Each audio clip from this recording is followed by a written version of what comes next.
અમરેલીથી સમાચાર મળ્યા છે કે લીલિયા તાલુકાના નાના કણકોટ ગામે સિંહણનો મૃતદેહ મળી આવતા વન વિભાગ અને સ્થાનિકોમાં ચકચાર મચી ગઈ છે.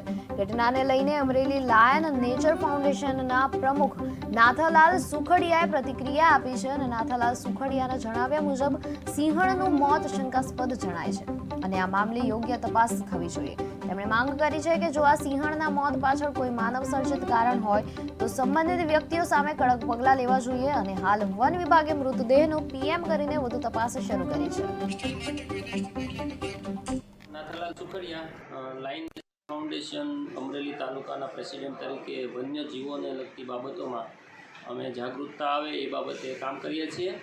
આજરોજ સવારના સમયે અમરેલીના તાલુકાની બાજુમાં જ આવેલ અમારા બાઉન્ડ્રી દેવભૂમિ દેવળિયાને અડીને આવેલે લીલિયા તાલુકા અને લીલિયા વન્ય પ્રાણી રેન્જ નીચે આવતા કણકોટ ગામ પાસે એક સિંહણ શંકાસ્પદ હાલતમાં મૃત્યુ પામેલી, કે જેમ કે કોઈ ફેંકી ગયું હોય, શોર્ટ સર્કિટના કારણે કોઈ ઈરાદાપૂર્વક મારી નાખવામાં આવ્યું હોય એ રીતે ફેંકી. નાથાલાલ સુખડિયા,